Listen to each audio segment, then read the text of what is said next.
Well, Fiskirma to everyone who speaks Gaelic or understands it, and good afternoon to those who have joined us. And I understand that there are a couple of people who need to lip read in order to access our webinar.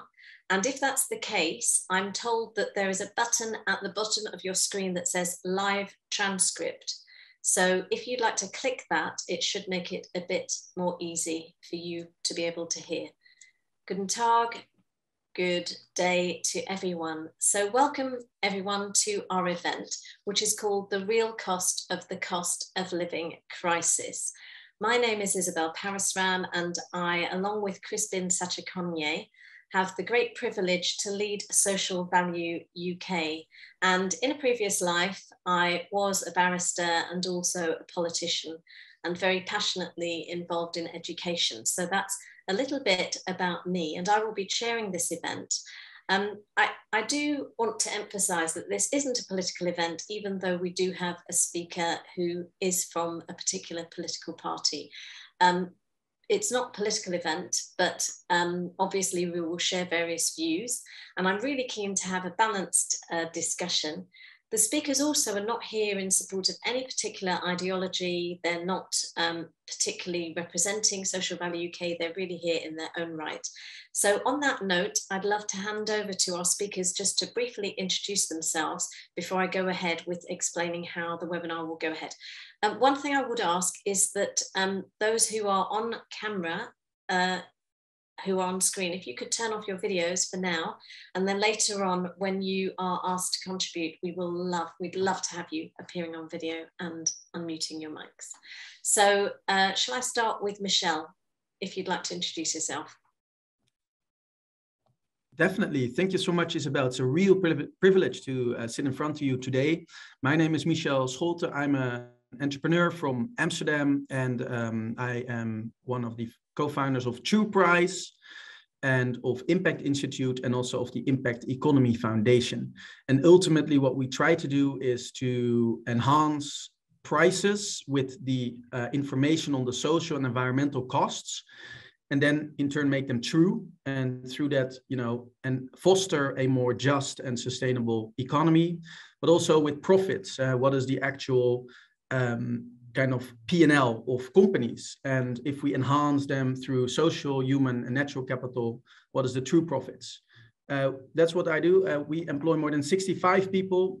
We have data, software, education, and advice that supports this. But also we do a lot to try to enhance the institutions such as the accountancy standards, fiscal, monetary, and trade regulations. Thanks for that, Michelle. Jen, do you want to introduce yourself?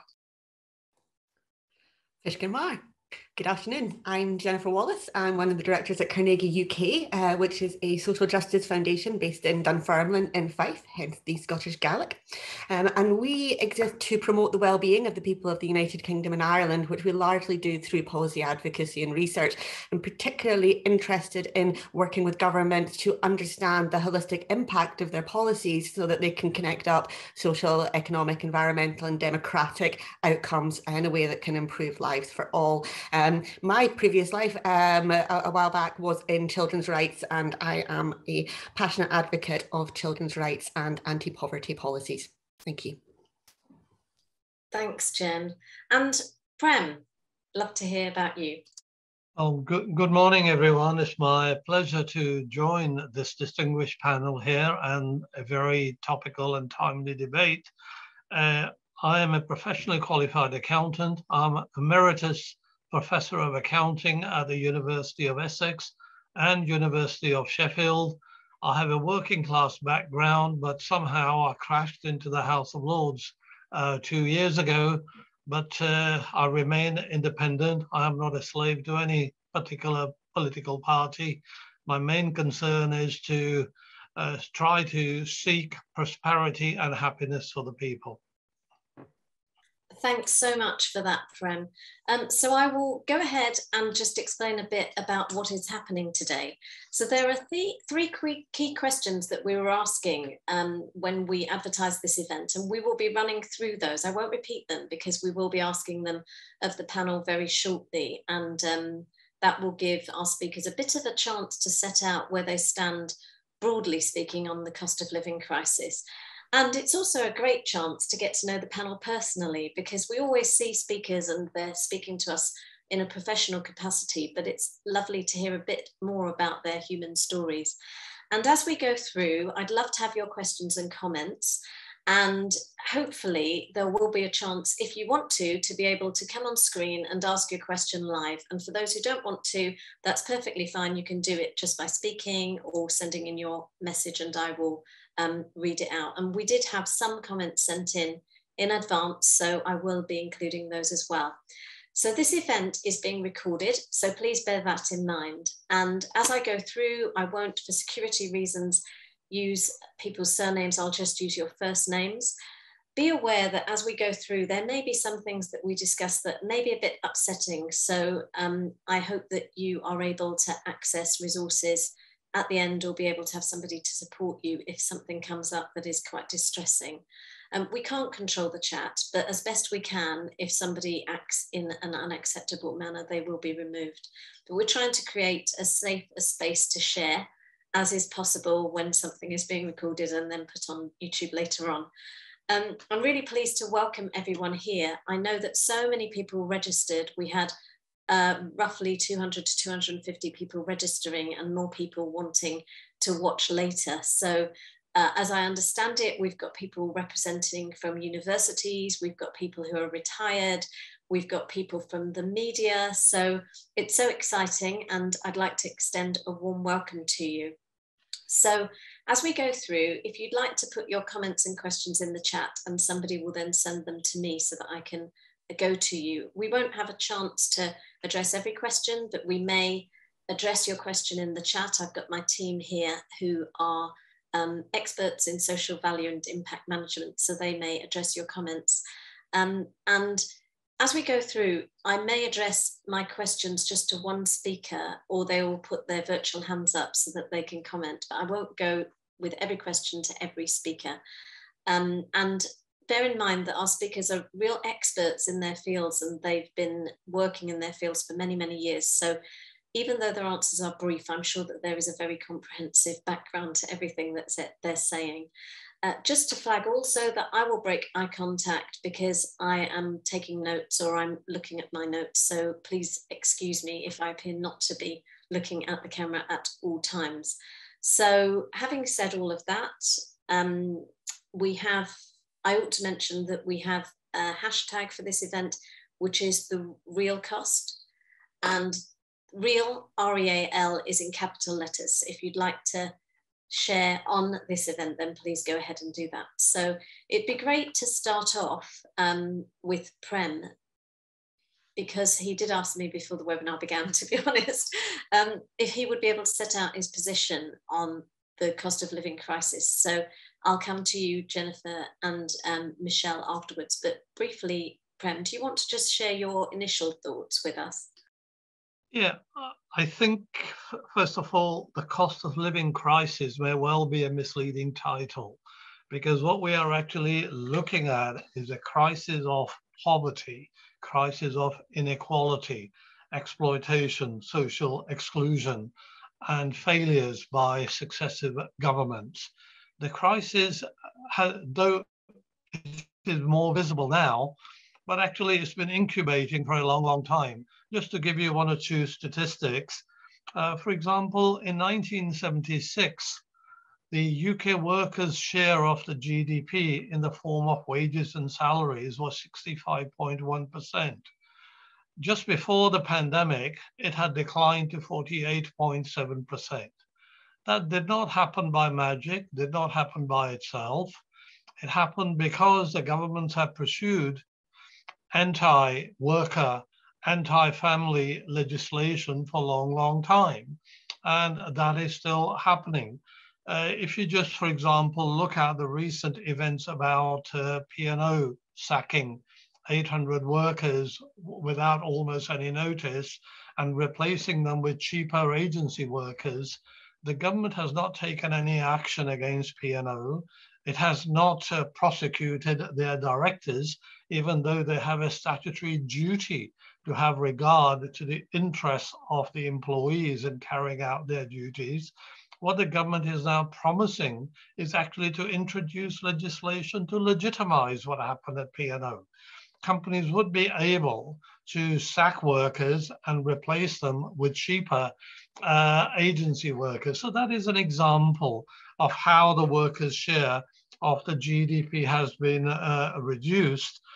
And if you look at the typical sort of family perspective, people actually just don't have any kind of a social buffer to cope with the crisis. For example, 42% of all UK disposable household income goes to the top fifth of the population.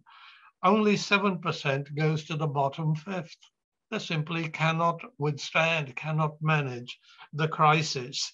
And the richest 1% of the households in the UK have 230 times the wealth of the poorest 10%. So I'm setting out this scene, and I will provide more data statistics later on. So my argument, basic argument is that it is a crisis which is incubated, created by the state, that is on the income level. The other side is that household incomes are also being squeezed by higher costs. Now, the media is full of talking about the higher energy prices, but we have to remember that the cost of producing oil, gas, and energy has not changed. It is the selling price which is enabling companies to profiteer, make extraordinary profits. So within a year, the price on diesel has gone up, and the profit of refiners is up by 648%. The profit of oil petrol refiners is up by 366%. So profiteering equals higher inflation, equals cost of living crisis, equals stagnation, equals hardship and death for many people. So basically that is my argument. Incomes are being squeezed, and due to inaction by the state, expenses are going up, and nothing is being done about either of these things. Thank you, Prem. And I think that a lot of people would say also that the pandemic, in fact, was just a reflector of the state of inequality within society. So all of a sudden we were seeing the disparities of the treatment of people who had disabilities, you know, people from underrepresented groups, people from BAME backgrounds, etc., being disproportionately impacted by COVID. And initially we couldn't quite put our finger on it, but actually this was just a reflection of what had been happening for years. It just became more stark as a result of the pandemic. And now this cost of living crisis is doing exactly the same with poverty. So absolutely take your point on that. Jennifer, do you want to go ahead and share your initial thoughts, please? Yes. Thank you. And I agree with everything in the perspective that Prem has set out, that this is a poverty crisis. So we are all affected by rising costs, but it is only a crisis for people who experience poverty, who are no longer able to make basic decisions about, you know, whether they should heat their house or whether they should feed their children. It's a very, very difficult situation that we have put a large number of people in. I think one of the additional pieces that I would add to Prem's outline is the number of people that we are talking about being affected by this now. There's a sense in our society that we talk about people who are experiencing poverty, that we're talking about a small number, you know, perhaps an underclass, as some people would describe it. We're actually talking about currently around 17% of the population, according to the Resolution Foundation, being in absolute poverty, potentially rising by another 5%, which means 1 in 4 of us. Now that disproportionately, as you've suggested, Isabel, falls on women, it falls on people with disabilities, it falls on people who are already disadvantaged by our society, people who were already disadvantaged by COVID. So they are getting a double, if not a triple whammy effect, and they have very little resilience left, if any, to deal with that. Now, in addition to it being a crisis around poverty and around equality, I think it's also a complete failure of long-termism, that successive governments have dealt with crises, whether that's the original financial crash in 2008 or whether it was COVID as a short-term crisis rather than needing to deal with long-term structural issues in our society. And I think that failure of long-termism and long-term thinking puts us into a situation where we try to deal very quickly with the worst of the effects rather than thinking about the long-term effects. And as I said in my introduction, for me, very much thinking about children, the youngest children in our society. The effects for them of even a short period living in poverty are profound and will affect the rest of their lives. And the short-termism of government approaches means that there is no acknowledgement and there is no valuation of the future costs that will fall to the public purse of those children experiencing adversity in their early years. And that's where I think the short-sightedness is really problematic from a UK perspective. I could say much more, but I will stop there to give Michelle a chance to come in. Thank you for that, Jen. And Susan from the David Hume Institute has said, spot on, Jen, our recent research showed in Scotland 1 in 5 people are already losing sleep over their finances. And I suspect that may be even more than we realise. So thank you for that, Susan. And before I pass on to Michelle, we have a poll actually, and Madeline has put it into the chat. So you can, I believe, do the poll while you're watching us simultaneously. And what we're going to do with what we're doing today, we are talking and we're getting your comments in and feedback, but this is not a purposeless discussion. What we're going to do as a result of this is to gather your feedback, and our goal is to be able to send it to parliamentarians and to create an additional resource and an additional means of feedback from ordinary people across the spectrum about what it is that we want to see changed and who we think can do that. So there is a purpose to what we're doing, which is essentially gathering views from stakeholders, which is one of the principles that we espouse at Social Value UK. And I just want to say a warm welcome to everyone who is in Scotland, Northern Ireland and Wales who are joining us, because we are Social Value UK, and that's why I'm so thrilled to have Jen and Susan with us today. Susan is in the chat. So Michelle, please go ahead and share what you have to say.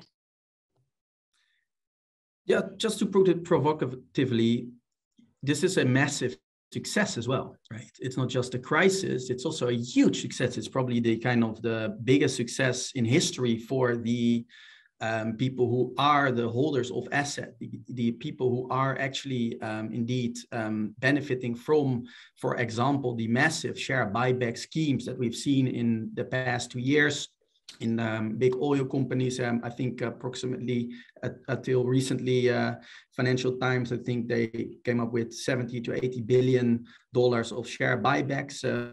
Oxfam Novib, indeed, in the past 2 years, in kind of eras that we somehow call crisis, apparently it's very successful, because also there was $453 billion of kind of value added, financial value added to food and energy billionaires, according to their reports. So it's extremely successful, and I think we actually also have to acknowledge that. And then why is it actually so successful? It's because, well, it's actually how we define success. It's how financial institutions discipline markets.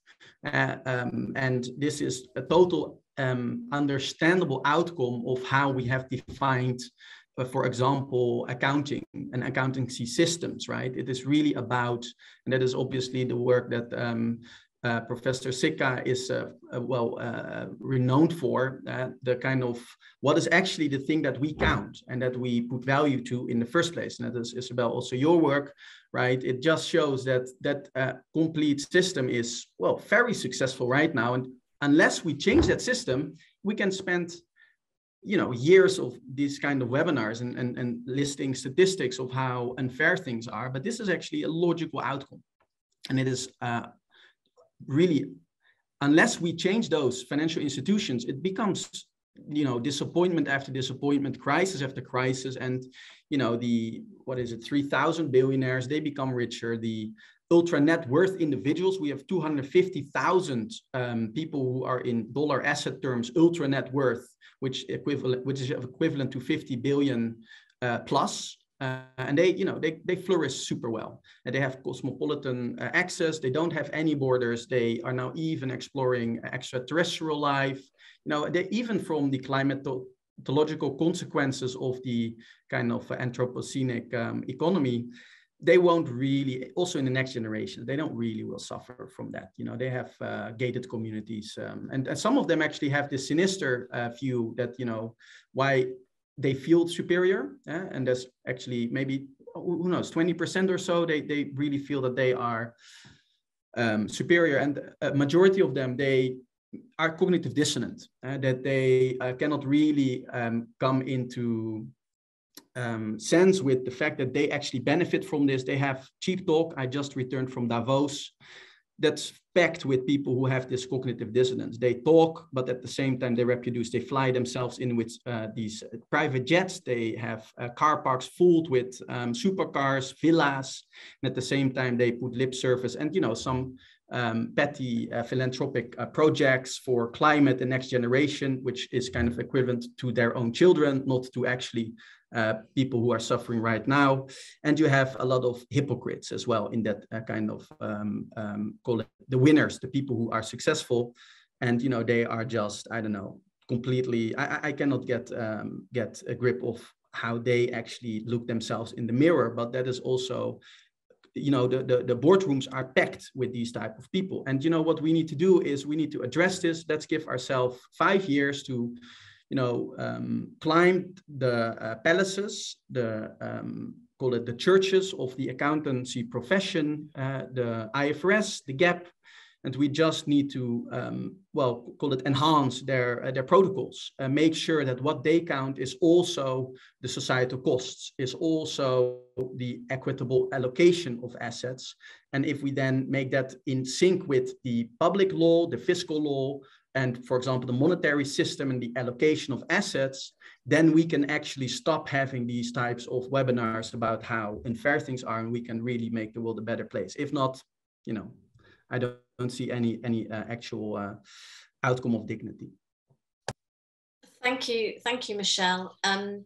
That's a lot of food for thought, and a couple of people have put some comments into the chat, so do read those. Naomi has commented, and she's from Feeding Liverpool, and she says that we've been working with The Guardian and a community at Kensington in Liverpool on a short documentary, and that explores the fragility of food access and housing development. And she's added the link. I also ought to add that Feeding Liverpool very kindly sent us their thoughts by video. So we have posted that on Vimeo. So I'd be grateful, Madeline or Claire, if you could post that link that Feeding Liverpool very kindly gave us in advance. So well done for that work.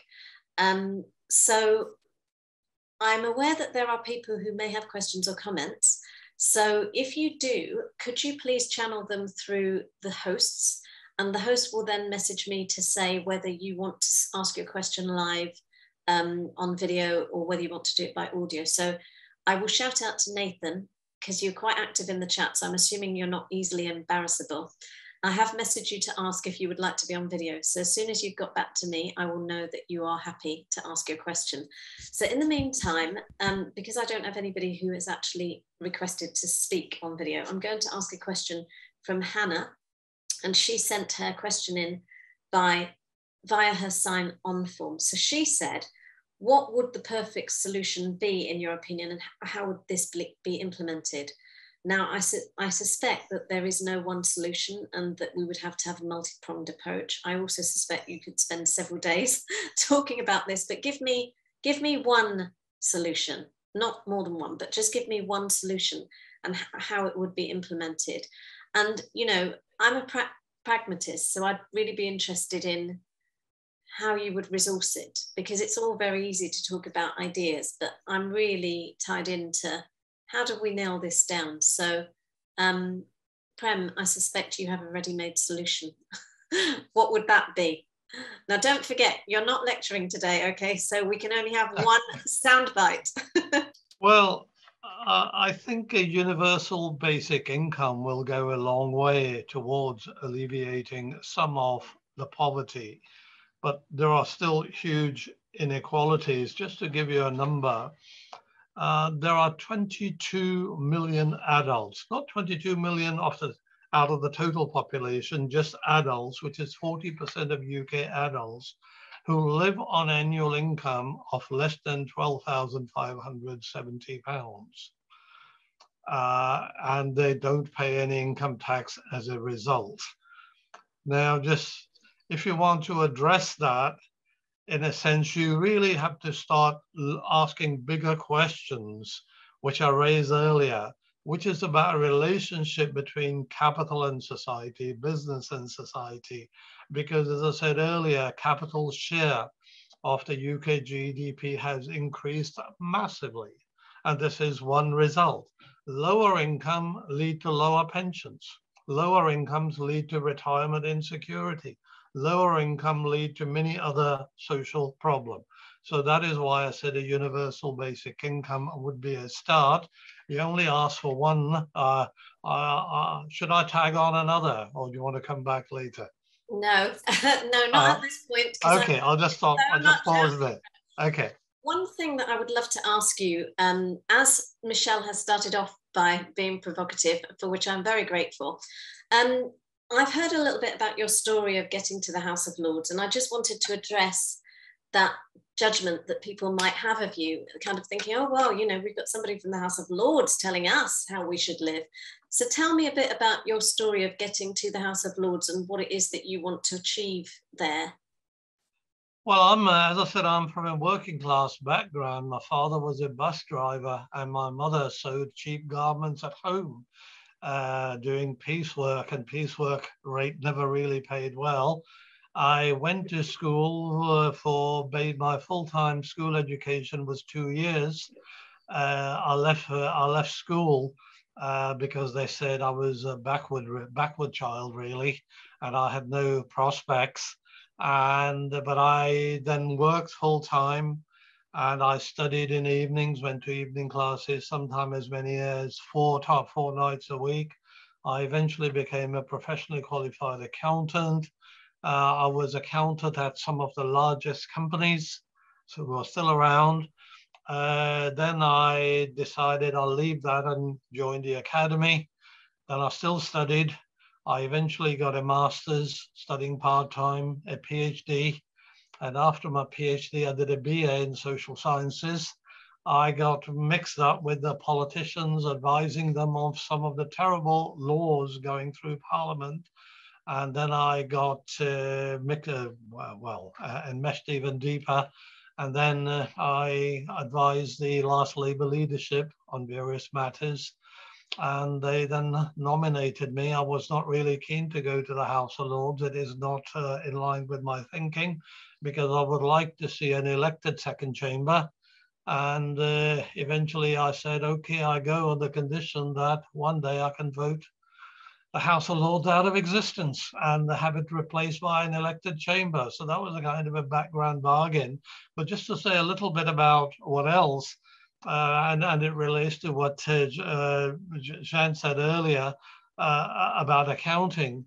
I mean, accounting is a lethal technology, and it is behind many of our social problems. Just to illustrate, many people would look at corporate financial statements when they are looking at an income statement.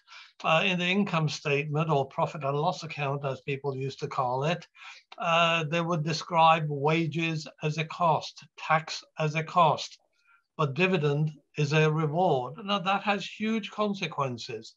If wage is a cost, that means it is a burden. And the logic then is that we shall all shed our burdens, which is what basic Christian teaching is, shed your burdens. So therefore, accountants are devoted to impoverishing people because wages must be reduced. And then another way of thinking about it is, look, if you want to generate wealth, different fractions of capital must cooperate. Somebody provides finance, they get a return. Somebody provides human capital, they get a return in the form of wages and salaries, but that is considered to be a burden. Society provides social infrastructure, it gets a return in the form of taxes, but that is considered to be a cost and a burden.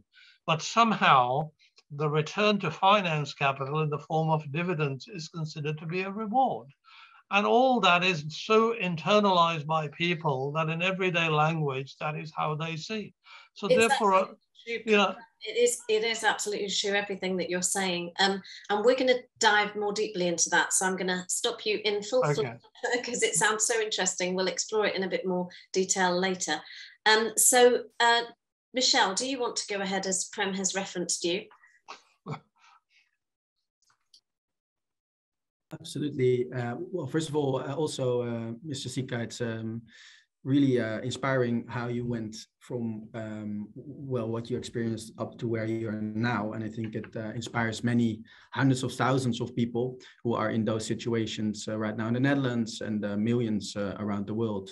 So, yeah, thanks for sharing that. And if there's one thing, then I indeed would say the accounting system. That is just protocols that are currently, you can download them in PDF, but it's also business schools. It's also accountancy bodies, the ICAEW, the legitimacy, the authority that they have, the kind of false objectivity that they pretend.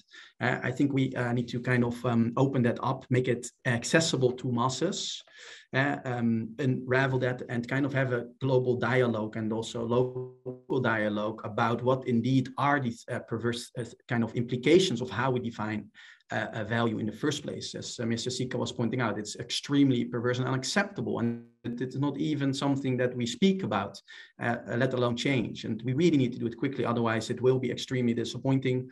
And it's not just the 40,000 listed companies, the largest corporation in the world, that are disciplined according to these lines, the hundreds of millions of SMEs that are disciplined according to these lines, all these organizations that kind of reproduce this perverseness into kind of local communities, but also the financial institutions around that, but even more so and more problematic, the financial economic institutions. Take, for example, the National Bureaus of Statistics, the accounting for obviously GDP that is reflected in how we kind of, prevail assets, prevail finance over natural, social, human capital, but also mundane indicators such as recession. You know, you won't believe it, but in the Netherlands, we have a 35-year-old index for recession that basically asks a representative sample of consumers, do you think it's a good time to buy a television or a bank? Or,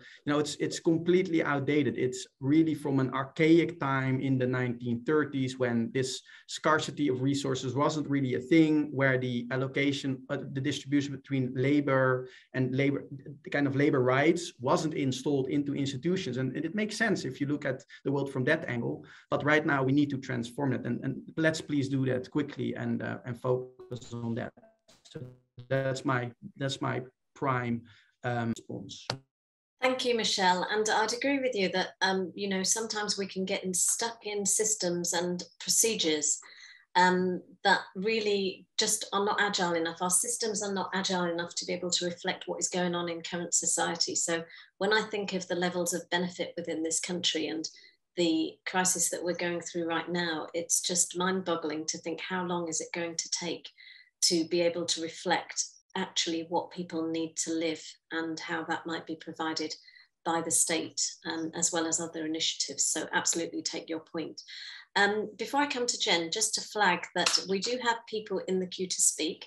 So at the moment, I do have, in no particular order, Nathan, Naomi, Nicola and Sam, but we're just trying to clarify whether you would like to speak on video or audio. So please let us know, because until I know that, I can't let you ask you a question, because I don't want you to feel uncomfortable. So brilliant. So I will just go to Jennifer now, please, to hear what your solution would be. Great. Thank you so much. I have two. I suspect, like the other speakers, my head is buzzing with thoughts and ideas. I'm going to give you the specific one now, because I think perhaps some of those practical changes might help people in the audience to understand some of what we're talking about. But I do have an answer to one of the questions in the chat about, how does all of this connect up? So coming back to the relationship between national accounts and the choices that are made by government. So we can come back to that another point. But my practical example, again, would be to think about the social care and childcare systems that we have in this country as capital expenditure. They are investments in our future. So we are allowed to capitalise road building and building projects and those types of things that privileges them in our system. It gives a different way of dealing with that money. And yet, despite the magnitude of evidence that we have that shows that our children are our investment, our children are our future, and if we don't invest in them, our economic future will be on a sugary peg, that is not translated into a way that we are able to process spend on that on a government balance sheet, and that is problematic. That's why we can't move upstream, and it's why we end up in situations where we're building roads instead of helping children get the education they need coming out of a pandemic. So a change to how we conceptualize that may help us with it. If that's a little bit of a step too far, then the Scottish Government has a child payment for children under 6 in poverty. They get £20 a week via their parents if they're on gateway benefits. So there are other things that we can do within the existing system, but I'm seeing in the chat a lot of appetite for changing the structure of how we think about the relationship between the economy and society as a whole, and very much welcome going deeper into that conversation. Thank you. Thank you for that, Jennifer. Very much appreciated. And again, that angle in terms of underrepresented groups is so very important. Before I go to Naomi, Naomi, if you'd like to switch on your camera now, that'd be great. Just want to share that NEF, the New Economics Foundation, is hosting their own event. It's the Cost of Living Rally, and it's taking place between 6 o'clock and 7:15, and I believe that that's happening today. So we will put the details of that in the chat if you want to be an activist and get involved and possibly enjoy the sunshine and get some of your 10,000 steps in as well, which is a great added benefit as well as protesting against the current crisis. That would be great. So Naomi, do you just want to share either your thought so that our panel can comment, or your question?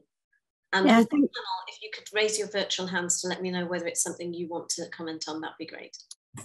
Thanks, Isabel. Leads on nicely from your little plug there. The trade unions, many of them are marching in London on Saturday, and we've had residents here in Liverpool say, is this the time that we should be rioting?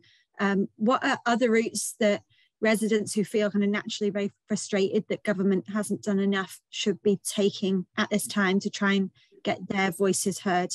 I mean, we as a charity, we do a lot to, advocate and tell their stories, but kind of what should we be encouraging people to do that can effectively get them heard by government? Naomi, if you're allowed to, are you able to share what charity you're from, please? Yeah, so I'm from Feeding Liverpool. We're a food alliance in Liverpool, and we're part of the Right to Food campaign as well. Thanks, Naomi. And again, we very much appreciated your contribution to this debate well in advance. So very, very grateful for that. So Prem, Michelle, Jen, which one of you would like to go or answer at all? Prem, go ahead. I think really ordinary people now have virtually no choice. They have to fight back. It's a matter of survival for many people. Therefore, I support the trade union action, and I hope that people will support them too, because there isn't really anything left in the lockup for many people. We need to defend the living standards. We need to defend the public services. We need to defend the National Health Service, where there are nearly 6 million people in England alone waiting for hospital appointments and treatments, ambulances taking up to 13 hours to be cleared. People are waiting in A&E in thousands. Many of the poor people have suffered cuts to the universal credit. So I think really people have little choice. They should demonstrate. Indeed, I've participated in 2 demonstrations in recent weeks. One is one related to pensioner poverty. So the state pension was 31% of average wages in 1952. When Queen Elizabeth came to the throne, it is now 23% of average wage and less than half the national minimum wage. And there is malnutrition amongst our pensioners, which is unacceptable. Yes, people can lobby Parliament, but here's the problem. Of all the inequalities, all the negative things that we can think of, Parliament has presided over it. Parliament has not always been willing to make change until the pressure has appeared from outside. So being in the streets is more important, in my view, for the people than lobbying Parliament.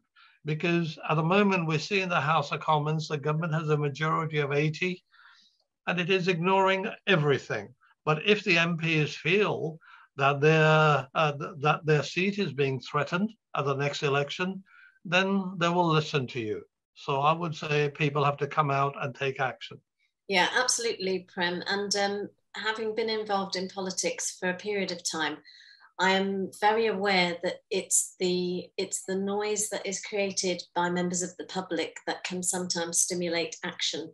And it's that pressure, you know. So in any way that you're able to do that within legal limits and respectfully, then you know, try all of those methods. But definitely the idea of rallies and, you know, taking to the streets, etc., you're creating that voice that many people, you know, a lot of people feel powerless and not really connected. So, you know, we've just gone through a pandemic and people are feeling, there are some people who are still restricted to being at home. And so the idea of, oh, there are other people who are going through this, who are willing to fight, there's something about that level of cooperation and unity that really helps. Prem? Just a quick sort of response to that. You know, many of the rights we enjoy today were secured by our ancestors. They didn't have access to social media, didn't have cars, couldn't easily get about. They developed technologies to emancipate and build communities. They use songs, they use theater, they use oratory, they use plays, they use cartoons. You know, look at Gulliver's Travel, which is a real sort of a commentary on the corruption of the times, how the big people rule the little people. So they use literature, but they use many other things. So when I say people need to take to the street, look, nobody can do everything, but everybody can do something in their own way, and that is what I'm urging. Yeah, absolutely. I recognize that you're speaking figuratively, as it were. So although there are some people, you know, if they sang about some of the things that they're upset about, it might actually put people off the message. So yeah, we have to choose wisely. But thank you for that, Prem. And we do have a message from Stephen, who says, I, for one, am pleased that Prem Sikka is in the House of Lords and active there. So you have at least one fan in the audience. So I'm going to come now to Nathan, who has patiently been waiting. So Nathan, if you'd like to come on screen, that would be fantastic. And you've got a question or a comment, so go ahead. Yeah, cheers. I'm an unpaid carer for my nan who lives with dementia. And I recently have had to move back in with my parents because I can't afford to rent anymore. And basically, I think it's great to see that Prem started and shown like the root causes of the cost of living crisis, inequality, and all the rest of it. But also then Michelle came in and said actually about how really it's about this political economy and how the economy is structured, and how sort of in a globalized world, those neoliberal forces mean that we can't actually address these changes. But I mean, talking about opportunities for me in my position as an unpaid carer, I think in terms of the COVID-19 pandemic, it really shone a light on how unfair and corrupt our economy is. And it also shown that actually, if they want to spend money, they can spend money. And the idea of a national debt is an absolute lie. It's just not true. There's no such thing as a national debt. They can print more money if they want to print money. And I think the COVID pandemic shown that, but it also shown how they value unpaid carers and families like ourselves. And we're seen as an infinite well of money that they can just draw on and draw on and draw on. And they just think it doesn't have a cost, but it does. We cost them in NHS services and cost of care and all the rest of it. But I think importantly, and you were saying about then, it's about getting that sort of people to uprise and protest and make a noise about it. But actually, it's about how we communicate these things. Like you said, a lot of people don't understand what we're talking about in this room right now. And how do we, if you say a cost of living crisis to someone, people just switch off. I try and have these conversations every day with people. They just switch off in your face. So I'm really interested for how do we communicate this in a way where people want to listen and people want to take action in a world where we're so consumed by a false economy. We can have nice cars, plasma TVs, we can eat takeaways every night. How do we make a change in this? It's a scary world. Nathan, thank you. Stay on screen, please. Did you say it was your nan or your mum who has dementia? So my nan's living with dementia. Me and my father provide 24/7 care for my nan to remain living at home. Wow. Because, well, we can't afford good quality care. And also we want to look after our nan and do right by her. I'm also a PhD student using social return on investment, which is why I found this webinar. But yeah, I'm absolutely skint. I've had to move back in with my parents, which I don't want to do. And it's tough. Where are you studying, Nathan? I'm at the University of Worcester. Oh, fantastic. Well, I just wanted to say, you know, I have relatives who have had dementia, and so I know how tough that journey can be, both for the person who has it and for the people who are caring for that person. So my heart goes out to you, Nathan, and, you know, I'm just thrilled that you are here. So thank you so much for contributing that question. And I'm sorry that you're in the circumstances that you're in, but I didn't want to just move on to the panel to answer, because the situation that you're in, you know, you deserve us taking time to acknowledge that. So we appreciate you being here, and thank you. Thank you very much. And it come out in a bit of a scattergun approach, because I'm obviously very passionate, but a little bit nervous, but also, yeah. Oh, you were brilliant, and you know, when things are spoken from the heart, we can tell. So thank you for your question and your insights. So do stay on screen if you want to while the panel responds. So Jen, you had your hand up, and Michelle, because Nathan referenced you. So Jen, do you want to go first, and then I'll come to Michelle? Thank you so much, Nathan, and it's lovely to be able to talk to you this afternoon. So I think one of the things that really concerns me about, you know, where we are in the UK at the moment is this overriding sort of, you know, there's nothing that we can do, you know, somehow, you know, we're stuck and we can't move forward. But I honestly don't think that's the case. I think we've been convinced that there are only a narrow set of options. You know, we can help people now, or we can help people in the future, but we can't do both. You know, we're not a rich nation. We can't, you know, we can't invest in social infrastructure. And I don't think the evidence stacks up on that, you know, to be honest. But there are examples of what other governments are doing that give us hope. So the Wellbeing Economies governments, such as governments of Scotland and Wales, New Zealand, Finland and Iceland, so all quite small governments, but they've all taken a very different approach to understanding what their populations need in order to thrive. And that's why in Scotland we have things like the child payment that I was talking about earlier.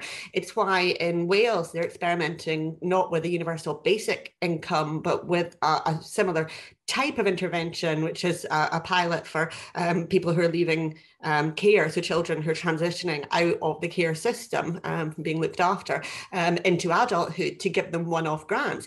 It's how New Zealand has been focusing on the needs of families affected by violence, and it's a completely different way of looking at investment to help people move forward in their lives, and not, you know, as you were describing, not just trying to wring everything out of them so that they're not able to enjoy their existence. So, you know, I think there are other models out there. I think that, you know, the challenge for all of us on this call is to really, you know, sort of advocate for that, to push for that, to show where it works and how it works, and that actually the balance sheet does add up, you know, because the cost of the way that we're doing things now, you know, the financial cost, but the huge personal cost is far, far too high.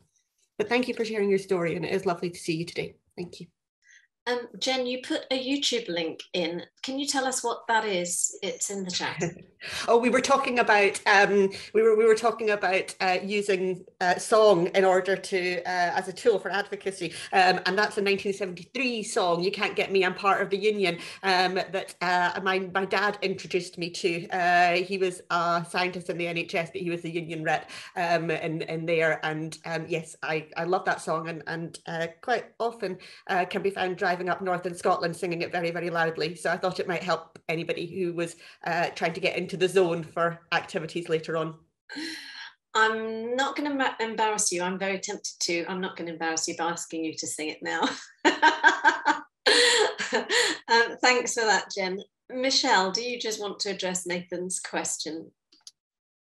Definitely. Well, first of all, Nathan, it's really amazing. Thank you for taking care of your mom, and also impressive how you juggle the kind of professional with those circumstances. And let's have a coffee afterwards to see how we can join forces. I'm sure there are, with your also professional affiliation, ways in which we can kind of enhance your work. When I actually, my father was also a bus driver, was a truck driver. His CEO received €2.5 million because he successfully brought the company to the stock exchange, and at the same time he was called, superfluous, and he received, a tip in a way.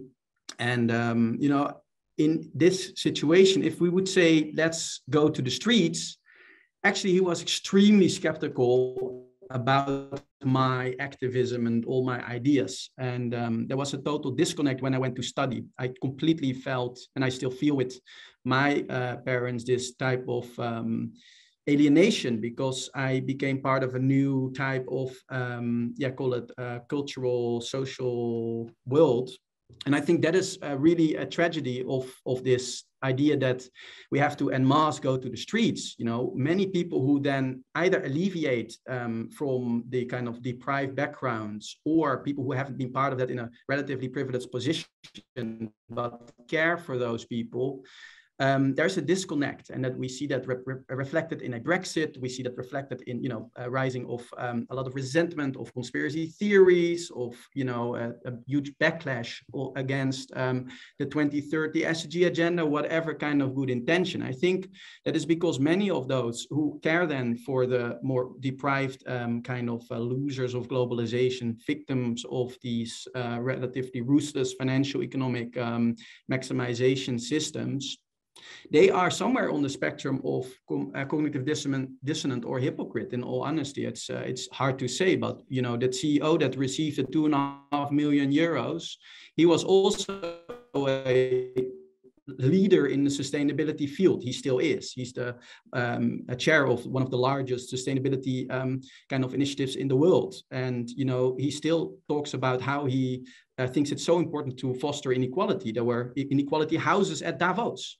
I don't think, and I think rightfully so, those people, they don't go to the street. They turn their backs against those people. And I think fairly so, because they are full of resentment and they feel humiliated, and they rather be even worse off, they're worse off anyway, than kind of buying into their agenda, because they're disconnected, they're alienated, they're disappointed. And I think it is, if we talk about what we can do and mobilizing, we need to look at the approximately, and I get these numbers from a report from a Swiss bank. They do annually accounting of the kind of household wealth, and they accounted 56 million asset millionaires globally, 56 million people who have, in asset terms, dollar terms, $1 million and more. So that's a huge group. And I do think that group actually has time. When I was in those circumstances, I went from my 11th onwards, I was working as a paperboy to add to the cost of living for my parents. My parents were exhausted. They could just cry and sleep. They didn't have time to go to the streets. They didn't even have time to look at the news. And they were kind of addicted to, mindless soap series, but there's no way that they would be mobilizing and going to the streets. Maybe there's still an underutilized potential, but I do think we need to focus on the people who are relatively well off. There's the far majority of people in the UK, they flourish with this system. They need to take action. They need to change the fundamentals, what I said, the accounting system and all the kind of interlinked financial economic systems, whether it's competition authority, whether it's the authority for financial markets, whether it's the central banks. Those things need to be consistent with what we consider human rights, what we consider, decent living, equitable divisions. But it all starts with transforming the accounting systems in the first place, because that is the key to having kind of incentive alignment and equitable markets instead of perverse markets. Wow, thank you for that, Michelle. There's so much in that, and thank you very much for reaching out to Nathan. Nathan, just to say that more than one person has commented in the chat about your story. Sam has said, thank you for sharing your story, Nathan. My heart goes out to you and your family during this time. I hope things get better for you soon. And Victoria has sent a message, so please do read it, but I'll just read the end where she says, thank you very much for sharing and good luck with your studies. So a lot of comment and response. So Nathan, I know it must have been really difficult for you to get the time to be with us today, but you have really blessed a lot of people by sharing your story, and people want to reach out to you. So thank you for that. Michelle, you've kindly put your email address in the chat, so you may get a few hundred emails by the end of today. Just to say that we started at 12 and it's now 1 o'clock, and the reason that we had this session over 12 to 1:30 is so that people could pop in and out during their lunch break. So if you have to go, then please don't feel that you've missed anything, because you can always watch it again on YouTube. And we are asking for comments. We have a poll in the chat, but we would like your feedback and commentary and your stories, because we want to share these with parliamentarians and other key decision makers. So Nicola from my team and Nassim will be working on a document very, very quickly after this event. So please do send them in. So don't feel like you're missing anything if you have to go. So I'm going to come soon to Sam. So Sam, if you would like to turn your camera on, that'd be great, because I know you've got a question. And I'll come to you in just a second. Madeline, if you would put the poll again into the chat, that would be fantastic. So Sam, do you want to go ahead and ask your question or share your comment? Sure. So I've got a question for Jen. Obviously, with the cost of living crisis, that's affecting how many people are giving to charities. We've seen with Charities Aid Foundation that a lot less people are giving, and only 25% of the UK population give to charity anyway. And obviously these rising costs are going to affect charities' running costs as well. So I just wanted to ask you what you think the government should be doing to support charities through this time, so that charities can keep going on with the work they're doing. Great. Thank you so much, Sam. I think it is really worth stressing that it is the people who have least in our society who proportionately give the most. For those people who are finding the cost of living crisis hard, they are the people who often are giving to charity, and that's why that effect that Sam was describing is happening. It is ironically not the big ticket philanthropists who are making the difference for most charities. I mean, I think there is an issue around short-term and crisis grants that any government ought to be acting on, whether that's local government, devolved, combined authorities, mayoral authorities, and indeed the UK government itself, where they have crisis grants available. Those should be opened up as easily as possible. What we saw in the original phase of the COVID pandemic was a changing relationship, particularly between some local authorities or health trusts and the charities that they worked with locally. So a removal of some of the often quite tight terms and conditions and contractual conditions that are required. And again, it would be beneficial to see a further reduction of that, so that charities can actually do the work that they need to do on the ground very locally, and not get dragged into disproportionate reporting and contractual obligations. So again, things that people on the ground can just do.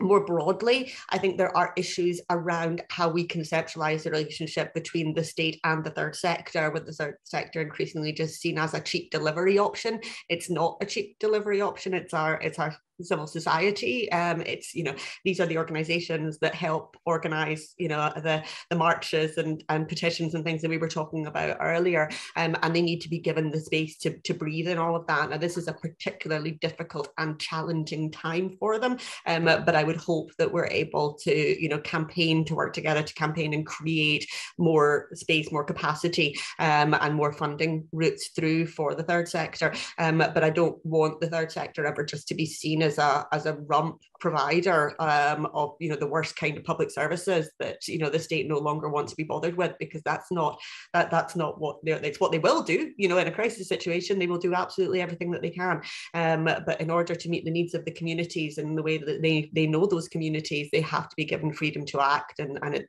too restrictive at the moment in too many ways. I hope that helps at least partially to answer your question, Sam. Yeah, it does. Thank you. Do stay on for a second. Thank you very much for that, Jennifer. Nicola Lynch from our team, do you mind just coming on, because this is the perfect time to talk about the work that you do. And while you're talking about the work that you do, could you also let people know how they can get involved with Social Value UK? That would be great, but you've only got a short while, so don't speak really fast actually, but do what you got to do. You see, people, Isabel knows me well. I'm Northern Irish and angry generally about this topic and an awful lot of other stuff. So the tendency to speak very fast is written into my DNA. I come from you know, as Northern Irish, my parents were part of the civil rights movement that kicked off the Troubles, the latest version of the Troubles in Northern Ireland. I come from a long history of activism and a lot in my DNA around fighting for the rights of our ordinary citizenry. But as Isabel pointed out, I'm not here to talk about that today.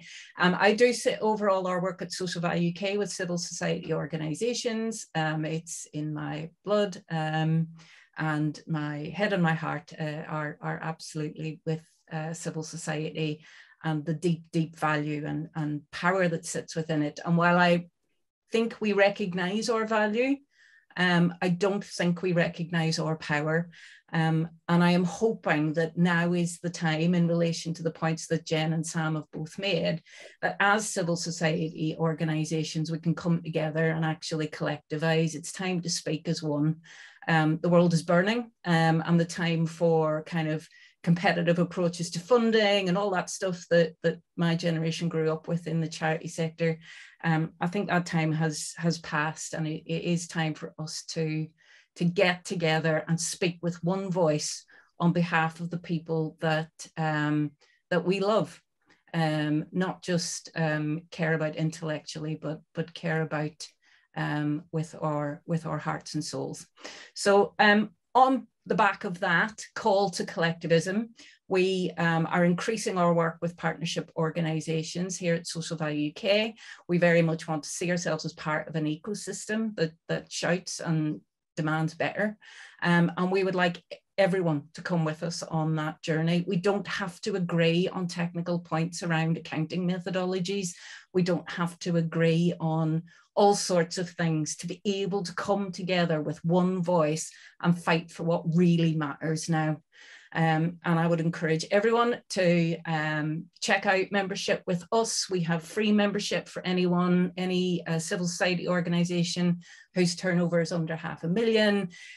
Just come, be with us one way or another, whether it's as a member or a supporter. Reach out to any of the team on the call. Do reach out to Isabel as well, of course. But as I say, this is I guess this is my play in behalf of all the people we've heard from today. You know, Eloise was sharing her story as a public sector worker and how hard that is. Nathan sharing his story as an unpaid carer. I've just finished a piece of research with unpaid carers and spent much of my time deeply moved and deeply searching for what we can do better for folks. So like I say, I think that's my call, is to collectivise, come and join us as a member or a supporter, And let's get loud. Let's get loud, people. Thank you very much, Nicola and Sam. And just to say, I do like to spread my thank yous across the webinar. Michelle is applauding. Great use of all of our buttons on Zoom actually today. This is great. So yeah, I do like to spread my thank yous throughout the webinar rather than waiting to the end. So I just wanted to applaud our back office team, and Nicola is an example of our fantastic staff team. Oh, we've got heart emoji from Michelle now. So yeah, we just want to say thank you to our back office team, all of the team at Social Value UK who have worked so hard to pull this together and are working in the background. And Nicola is just an example. She is our civil society lead. We have a private sector lead, we have a public sector lead, and we are experts in this arena. So please do join us. We are a movement, we are a community, and we want as many people to come with us on this journey as possible. So thank you to all of my team who are keeping this ship on the road. Nicola mentioned Eloise, and I don't know if everybody's had the chance to read Eloise's story in the chat, but I would like to invite Eloise. I know you want to speak by audio only, so please, Eloise, do go ahead and share your story, and I will probably ask Prem, please, to comment on this. Hello, sorry, I would come on camera, but I've got no makeup on. So currently I'm work for the NHS, an NHS trust in Birmingham, and I live in Wolverhampton. So it's a bit of a distance for me to drive, and due to the pandemic, we all got told to work from home. And with the way living costs are rising, along with childcare costs, at one stage I was paying just over £900 a month just on childcare costs, plus then you have your rent, your gas, your electricity, council tax, car payments. We find it really hard to save. My partner is a carpenter, so he's got a good job, and these things are hitting us. We are just about managing to pay bills, and I have said to my manager, if I had to come into work, I don't think I'd have to think about handing my notice in, due to the fact I can't afford the price of the petrol. 1 minute it's £1.69, next minute it's £1.90, and depending on where you can actually get petrol from, it depends on the price that you pay, because some petrol stations are closed because everyone's used the cheap one, so you've got to go to the next one. And it is really, really hard, and I think a lot of people in the NHS are in the same boat as me, due to the fact that yes, we are reasonably get a reasonable wage, but to be honest, it really isn't. The work that we are expected to do, sometimes you don't work in the NHS trust that is on your doorstep. It's another trust that you work for, and there is that travel, and I find it very hard, and I know a lot of other staff, especially in my trust, has said that they are debating whether they need to hand their notice in, because they just physically can't afford to get to and from work, on top of all the bills that they have to pay, which is terrible. And I would hate the NHS, because I love the NHS, I love the trust that I work for and everything that we do for mental health, and it would be a shame to be losing valuable staff because they just can't physically afford to get into work. Eloise, thank you for sharing, and what you've shared is simultaneously shocking, but also almost to be expected in the midst of this awful crisis, and our hearts go out to you. I'm expecting so many comments in the chat on what you're sharing. And I was just going to say, sorry Jen, that I do think childcare costs are they're not recognised, because a lot of my friends have decided not to go back to work because they just physically can't afford the childcare costs. Now, unfortunately, I was able to go back to work, but majority, like a massive chunk of our wages is paying them childcare costs.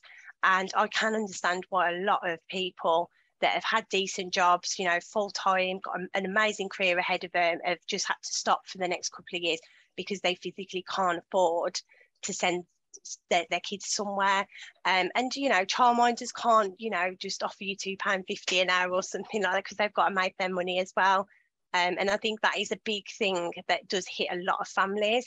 It's choosing whether do I go back to work or do I not. And this is why I think a lot of families do struggle. Absolutely, and Justine has made a comment, as has Jen.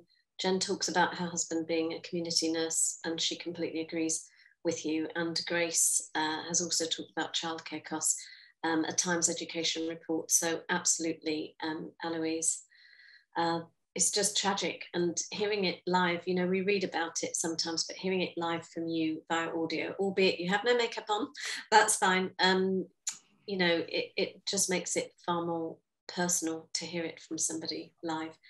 So Prem, do you want to comment on that at all? Well, thank you. It's kind of heart-wrenching, really, hearing Eloise. Here is a worker who's committed to the NHS, and many others are, but actually are finding hard to make ends meet, which is really in many ways the direct outcome of government policies. We have had 12 years of austerity, wage freezes, especially in the public sector. Most recently, NHS staff been offered 3%, while the rate of inflation, that's retail price index, is above 11%. In other words, there's a real pay cut. So what the government should have done, and should even do now, is at the very least align the NHS staff wages in the public sector and elsewhere with the rate of inflation. People need more money simply to survive. We also need universal welfare facilities, which would, in my book, would include childcare. And whenever I mention these things, somebody pops up and says, how is it going to be paid? But as the point was made earlier, I think it was Nathan who made the point, that in a sense, the government has limitless capacity to create money. They're given £895 billion to speculators. We had no problem finding money to bail out banks, for example. So governments can actually create money, and with that, they can fund any vision of society. If that vision results in inflation, that the governments can selectively withdraw some of the money from the rich through taxation. We haven't talked about taxation yet, we might do later on. But so in other words, they do have options to deal with that. But those who are used to thinking in old-fashioned ways of tax and spend, just to give you one example, at the moment, capital gains is taxed at the rates of 10 to 28%, compared to earned income taxed at the rates of 20 to 45%. So if we tax capital gains in exactly the same way as earned income, that would raise about £17 billion every year. The recipients of capital gains, in common with recipients of other unearned income, do not pay any national insurance, not one penny. So if we tax capital gains, that is just one element of capital gains, and charge national insurance altogether, that would raise £25 billion a year. Now that 25 billion can completely transform social care and childcare. So we have the resources. And even more interesting, and I'm hosting a seminar in Parliament on 28th June by patriotic millionaires. These are some of the richest people in the UK. They're saying to the government, please tax us more.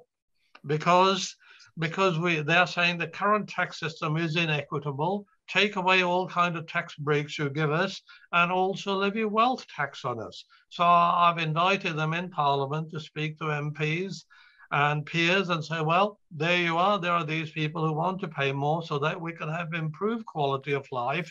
People like Eloise and many others can then do the work they enjoy and also be self-supporting. That is what we need. So we need redistribution and also decent pay levels and social support systems. Thank you, Prem. And Eloise, I think that you've seen some of the comments that have come your way, and Eloise has just said thank you very much for all of your comments and support. She is very touched indeed. So thank you for that. And I would love to have details of the seminar that you're holding, if it's publicly accessible, Prem, or whether people can feed into it, or perhaps provide you with you know, their stories, etc., to feed into that seminar. But it would be great to hear a bit more about it if it's something open to the public. And we're getting some really tragic stories in the chat, and you know, we've only got 12 minutes left, so it's going to be very difficult for me to come to everybody. I just wanted to go to a comment that came in advance, and that was from Joe. So I'll just read their comment to you.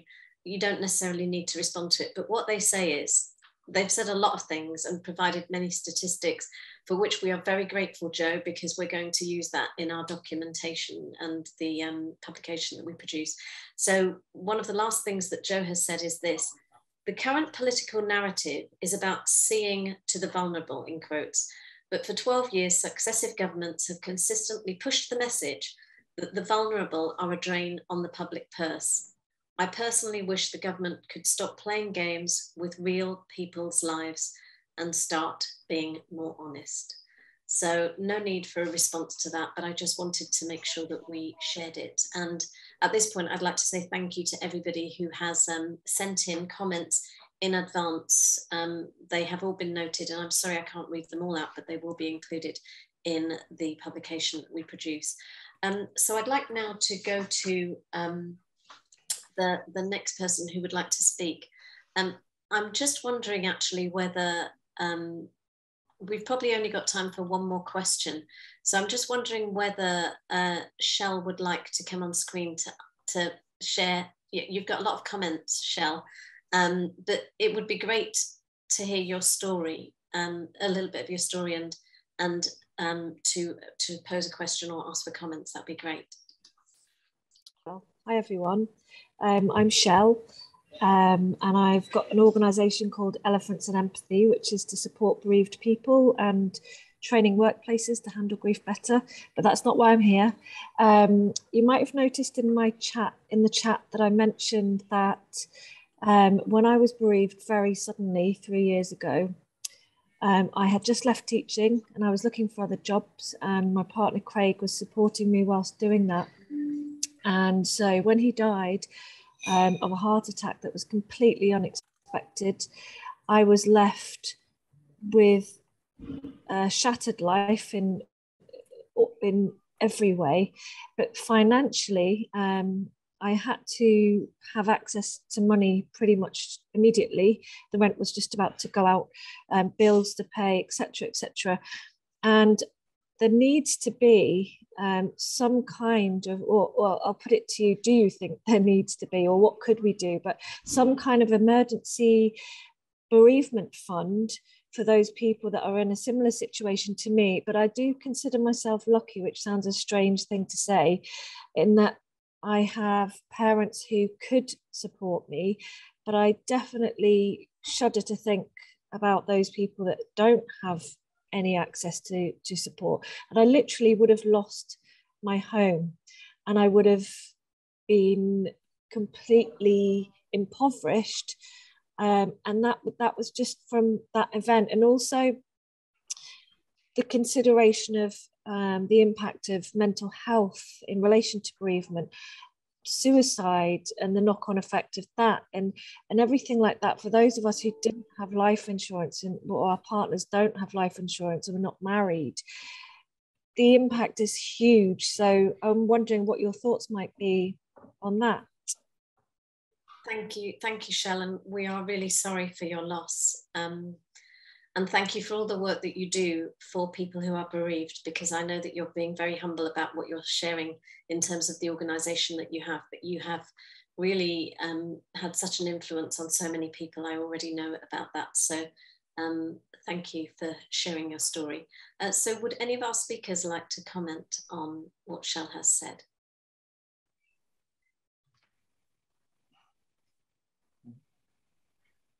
Lots of strength. I mean, yeah, it's well documented. The spirit level from Professor Wilkinson and Pickett, for example, deals a lot with this relation between the socio-psychological health of nations and communities and the configuration of the financial economic system and inequality. And yeah, it's all the things that I'm hearing is just so yeah, kind of heart-wrenching, and at the same time it confirms, you know, need for this response, for pragmatic, even though, you know, it's hard, but we need to get pragmatic, and we need to bring this back to where the actual conversation needs to start happening. And that is, you know, amongst others, but I know I'm repeating, but it is in the banal office buildings of the ICAEW, of where we set the kind of fundamentals for what we consider valuable and what not, what we consider a cost and what we consider a benefit, what we consider legitimate profit and what we don't, what we indeed fiscally, the fiscal systems. I definitely mirror what Mr. Sika is saying.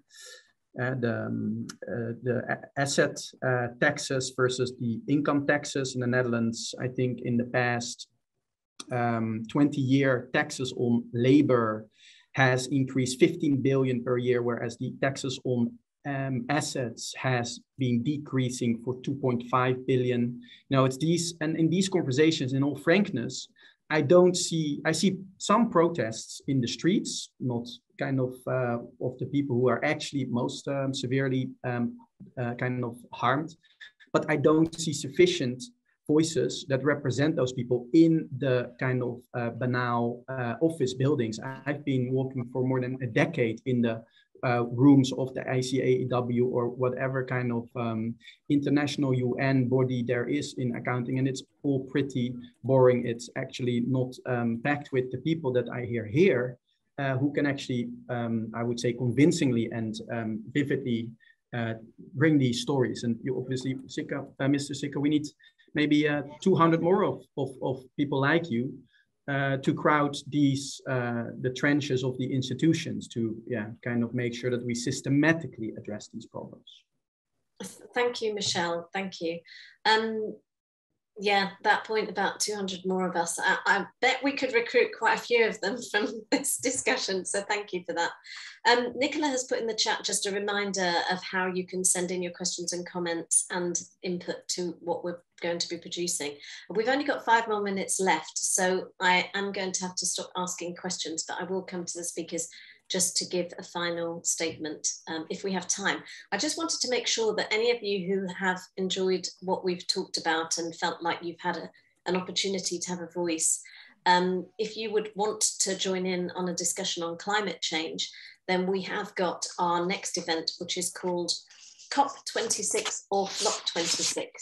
And that is booked for the 29th of September, and that again will be a lunchtime event. That's a Thursday, so that will be in advance of COP27, so please do join us for that, and hopefully Madeline will put the details in the link in the chat. And interestingly enough, Ray has put in the chat, he says that it was Labour that began the attacks on benefits with cuts to single parent benefits, and he's talking about 2010 to 2015. There was almost a political consensus that some people were getting too much in benefits. And Ray, I'm really pleased that you've included that because I do want to ensure that we have a balanced debate and we're not just sitting together agreeing that something must be done. So, and it takes a bit of guts to put a comment like that into the chat. So thank you very much for including that. I'm not going to go to Prem to comment or anybody else at this point. Happy to. Jen, did you want to say something, or this can be your final point actually? Okay. We've got 3 minutes. I will wrap it up together, but I just wanted to respond directly to Shell and to that story, and to thank her for sharing it, and you know, my heart goes out to her and her family. We did some work at Carnegie a while back on kindness and on the importance of kindness in public services, and I think, and I'm sure some of the experiences that Shell has had in her work in supporting other bereaved families will have brought up the issue of, you know, public services and people who are meant to be there to help in difficult circumstances not being willing or able to show that kindness. Now, from our perspective, it comes back to this conversation where we create a system that is tired and it is stressed, and people do not have the capacity to be human beings to each other. So we you know, I just wanted to know that there is a system problem with public services not being able to be human to each other, you know, as staff members and to the people that they're there to serve.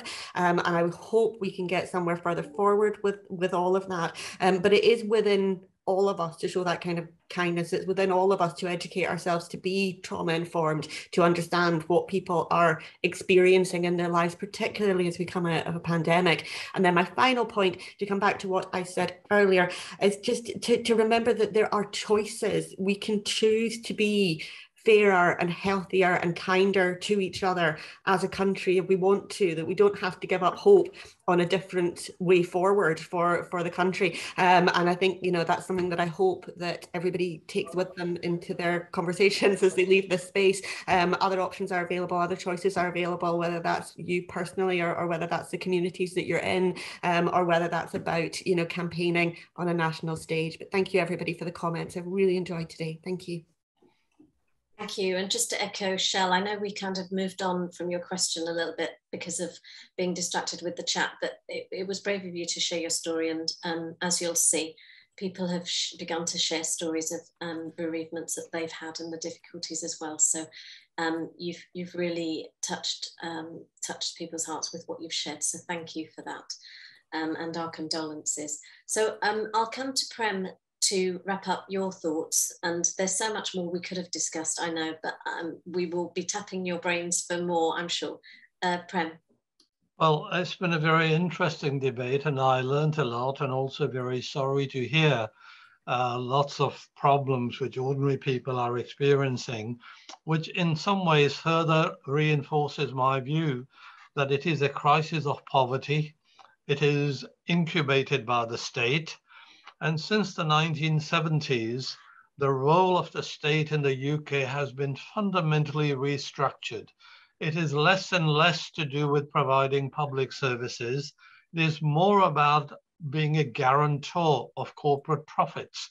We've seen that through privatization of almost everything, through PFI, outsourcing, bank bailouts, and indeed our politics are now hijacked by big money.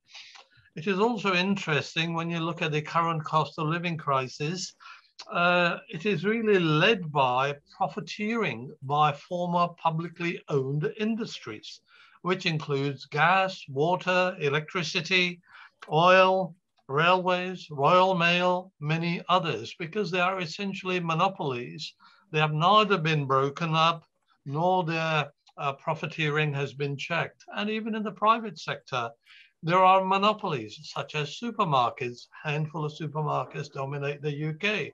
Same for banks, and they are profiteering too. So basically, governments are not listening to the people. They become far too corporate centered. And in the Houses of Parliament, indeed in the Lords, the ministers have emphasized that they want businesses to be highly profitable. Now, let me quote you finally a quote from Adam Smith, who's a darling of neoliberals. He said, and I quote, "The rate of profit is always highest in the countries which are going fastest to ruin." Okay, wow, because profiteering leads to inflation, leads to cost of living crisis, leads to stagnation, leads to ruin. But the government is utterly oblivious to that.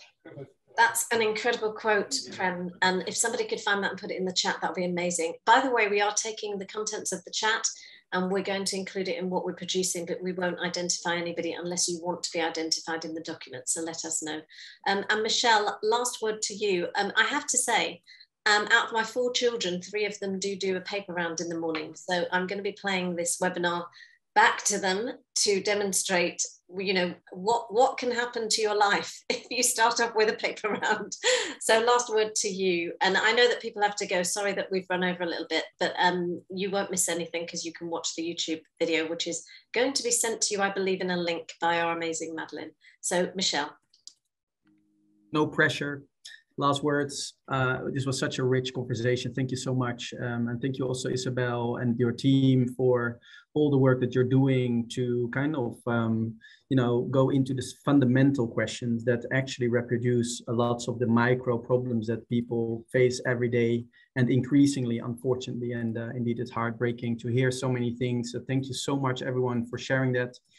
Gives me goosebumps, gives me inspiration, reaffirms why I do what I do, and also yeah, the other speakers, Mrs. Welles, Mrs. Sika. It's just amazing to see what you're doing, and yeah, gives encouragement. Let's join forces across the aisle. Is it called like that? On the other side of the North Sea, there are so many people that try to do the same thing. It's almost mirroring each other, and you know, I'm sure that if we join forces, we can kind of pursue these tough policy changes that we've been discussing right now. Let's do everything we can and support each other. I'm available for anyone in any way, always, if you need me. And yeah, let's in 5 years have the same webinar and see how this meeting was kind of a milestone in what we have been achieving. And it's kind of the kind of meetings that will reach the history books of a movement for more just and more sustainable economies. Wow, what a note to end on. Well, thank you very much, Michelle. Thank you everyone for being here. And finally, a thank you to Nathan, Naomi, Nicola, Sam, Eloise, Shell, who contributed live. So very much appreciated. And we will see you on the 29th of September, so book your free tickets.